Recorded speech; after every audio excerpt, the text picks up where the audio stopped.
गोरखपुर विश्वविद्यालय में इस बार पहली बार यूजी और पीजी एग्रीकल्चर की कक्षाएं शुरू होने वाली हैं, लेकिन यह सेल्फ फाइनेंस रहेंगे। लेकिन बहुत लोग को यही नहीं पता है कि सर सेल्फ फाइनेंस है क्या।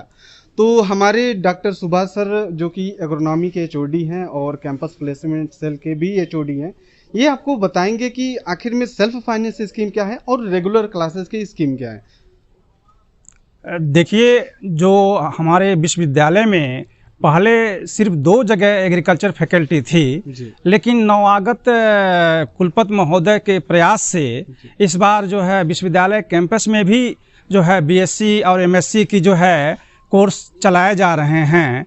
अब ये है कि सेल्फ फाइनेंस और जो हमारे विद्यालय महाविद्यालय जैसे बीआरडी पीजी कॉलेज है, नेशनल पीजी कॉलेज है, वहाँ जो रेगुलर जो है पोषित में जो है चलते हैं। जैसे उस सेल्फ फाइनेंस होता है कि स्ववित्त पोषित, और पोषित मतलब कि ये हुआ कि जो फी स्ट्रक्चर होता है दोनों में बहुत अंतर है।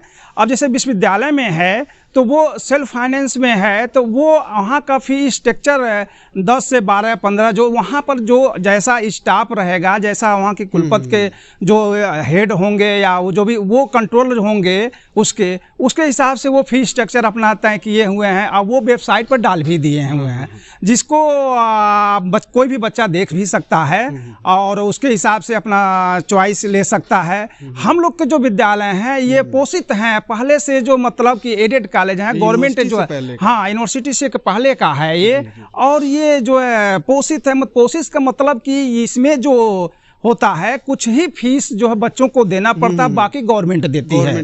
हाँ, गवर्नमेंट देती है। इसलिए हम लोग का फी स्ट्रक्चर जो होता है वो बहुत कम है, लगभग ये 4,500 से 5,000 जो है एनुअल है। हाँ, प्रेजेंट टाइम में वर्तमान समय में सेमेस्टर सिस्टम सब हो गया है। और ये जो अब डिग्री हमारे यहाँ से चाहे यूनिवर्सिटी से चाहे बड़हलगंज से जो भी दी जाएगी वो बीएससी ऑनर्स की डिग्री दी जाएगी। अच्छा। हाँ, और ये 8 सेमेस्टर में पूरा होगा। ये 8 सेमेस्टर में पूरा होगा, जिसका फी स्ट्रक्चर हर सेमेस्टर या हर एनुअल के अनुसार से, जो कि एनम 2 सेमेस्टर का फीस एक बार ले लिया जाता है एडमिशन के समय, और उसके बाद सेकेंड सेमेस्टर में उसको केवल परीक्षा जो शुल्क जो होता है वो देना पड़ता है। तो इस तरह से जो देखा गया है कि जो सेल्फ फाइनेंस में है उसमें सेल्फ फाइनेंस के तरफ से जो भी होता है वो हर चीज़ आपके बच्चों के फी पर डिपेंड करता है कि क्या है, उनका मैनेजमेंट कैसा है, तो इसलिए वो ज़्यादा लग जाता है ना। तो वहाँ पर लगभग 12,000 13,000 14 अलग अलग विद्यालय जो भी हैं, तो हमारे कैंपस में खुला है कुलपति महोदय के जो है प्रयास से, तो वहाँ भी फी स्ट्रक्चर जो है हमारे यहाँ से ज्यादा है, बहुत ज्यादा है। मैंने देखा है कि उसमें जो सेगमेंट थे, पहले सेमेस्टर में आपको 25,000 देना है और दूसरे सेमेस्टर में आपको 15,000 देना है।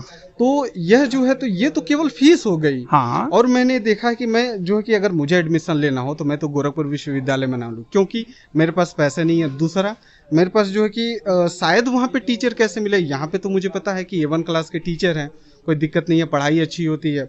और वहाँ पे एकोमोडेशन की व्यवस्था नहीं है, ये ऐसा डेडिकेटेड कोई कैंपस नहीं है कि यहाँ ठीक है यहाँ पे एग्रीकल्चर के स्टूडेंट ही केवल रहेंगे, वहाँ पे ऐसा कुछ नहीं है। तो बच्चा जाएगा वहाँ पे, जो भी कैंडिडेट होगा वो बाहर ही रहेगा।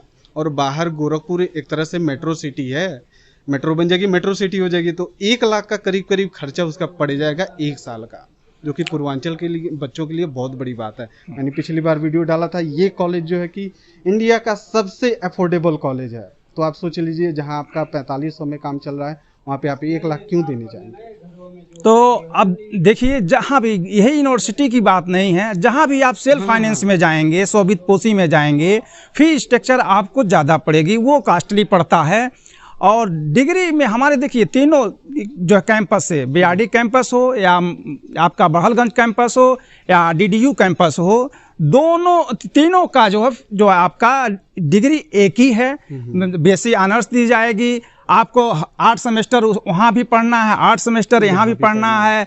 और ये बात है कि यहाँ पर जो बच्चे आते हैं दूर दराज से, वो गरीब बच्चे आते हैं। तो अभी उन लोगों के लिए तो यही होगा कि हमें जो है भाई, जो जहाँ पर रेगुलर चल रहा है या पोषित विद्यालय है, वो वहाँ पर एडमिशन लें, तो जाके वो बीच में छोड़ करके न जाएं और डिग्री अपना पूरा कर लें। हाँ, आप इसको इसलिए खोला जाता है, पहले स्टार्टिंग में सेल्फ फाइनेंस कि बहुत गैदरिंग हो रही थी, बहुत भीड़ होती थी। जो कुलपति महोदय का भी आभार मैं व्यक्त करता हूँ कि बहुत ज़्यादा भीड़ हो जाती है हमारे जो है एंट्रेंस में, और बहुत से बच्चों को वापस जाना पड़ता था।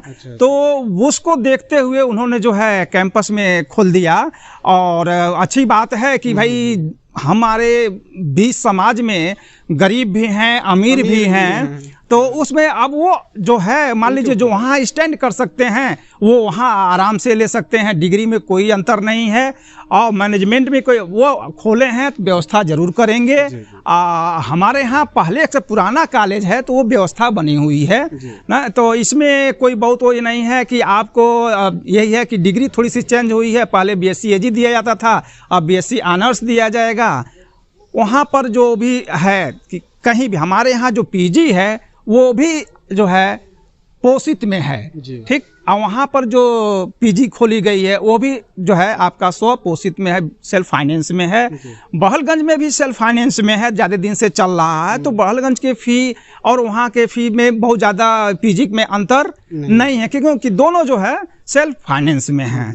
और ये जो बात यहाँ सबसे बड़ी खासियत है कि बच्चों को ये चॉइस करना पड़ता है कि आप जो अच्छे टैलेंटेड बच्चे हैं तो उनको वो देखना है कि भाई हमको डिग्री ही केवल लेनी है कि पढ़नी भी है ना, और कहाँ हम स्टैंड कर सकते हैं फीस में, कहाँ नहीं स्टैंड कर सकते हैं, उसके हिसाब से जो है आप दोनों कैंपस में पता कर लें। मतलब काउंसलिंग कराने से पहले वो आप पता कर लें कि क्या पूरी जानकारी ले करके और तब एडमिशन लें, तब उनके लिए जो है सफलता की जो है ज़्यादा रास्ता साफ रहेगा। जी जी।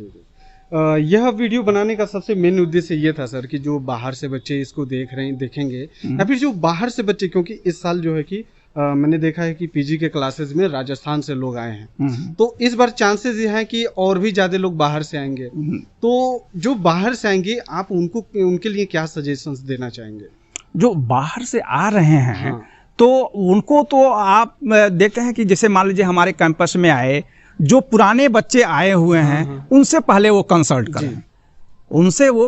करें, उनको खुद अंतर पता चल जाएगा कि हमको कहाँ एडमिशन लेना है, कहाँ नहीं लेना है। और जो भी मान लीजिए संस्था इंस्टीट्यूट है, जैसे ICR है, हमारे यहाँ जो सिलेबस ये जो है गोरखपुर यूनिवर्सिटी में इस बार लागू हुआ है, वो 5th दिन कमेटी के जो है जो सिलेबस है वो ऑल इंडिया में मान्य है। वो ऑल इंडिया में ऐसा है कि नहीं कि जो एग्रीकल्चर यूनिवर्सिटी से पढ़ेगा और जो DDU से पढ़ेगा या BID से पढ़ेगा उसमें कोई अंतर है सिलेबस, वो डिफरेंस ऐसा नहीं होगा। पहले कहते थे कि नहीं ये एनुअल सिस्टम है, यहाँ सेमेस्टर नहीं है, इग्नोर करते थे लोग, ये सिलेबस इनका जो है हमारे सिलेबस से कैच नहीं कर रहा है, तो कठिनाई होती थी। लेकिन इस समय जो है ये कठिनाई नहीं होगी। तो उन बच्चों के लिए सबसे अच्छा है जो बाहर से आ रहे हैं, जो दूर जा सकते हैं, मान लीजिए नज़दीक में उनको मिल जा रहा है, स्टेट यूनिवर्सिटी में एडमिशन नहीं हो रहा है, वो रिसर्च करना चाहते हैं तो कम पैसे में और आप आकर के यहाँ कम संसाधन में अच्छी डिग्री प्राप्त कर सकते हैं। जी, तो बहुत बहुत धन्यवाद सर का, और इतनी अच्छी से जानकारी देने के लिए। मैं एक बात बोलना चाहूँगा आपसे कि देखिए कोरोना का टाइम चल रहा है और मैंने देखा है कि जो पिछले साल हमारे सीनियर जो एडमिशन लिए थे स्टेट एग्रीकल्चर यूनिवर्सिटी में, वो फीस जमा करके घर पे बैठे हुए हैं, ऑनलाइन क्लासेस नहीं चल रही है, सिर्फ असाइनमेंट और पेपर हो रहे हैं, ठीक है। तो मुझे ये कहीं ना कहीं लग रहा है कि उनका पैसा वेस्ट जा रहा है। क्योंकि पढ़ाई नहीं हो रही है, ऑनलाइन क्लासेस नहीं चल रहे हैं। ये चीज़ आप अपने दिमाग में रखिए, और ये चीज़ मैं वीडियो स्पेशली बना रहा हूँ। हालांकि कोई भी वीडियो आपको यूट्यूब या फेसबुक पे ये वाली गोरखपुर यूनिवर्सिटी से रिलेटेड नहीं मिलने वाली है। तो आप जो है कि इस वीडियो को अधिक से अधिक शेयर करिए, और फेसबुक पेज पे देख रहे हैं तो हमारे पेज को फॉलो करिए, यूट्यूब चैनल पे देख रहे हैं तो चैनल को सब्सक्राइब करिए, बेल आइकन को दबाइए। सर का फिर से बहुत बहुत आभार सर, धन्यवाद।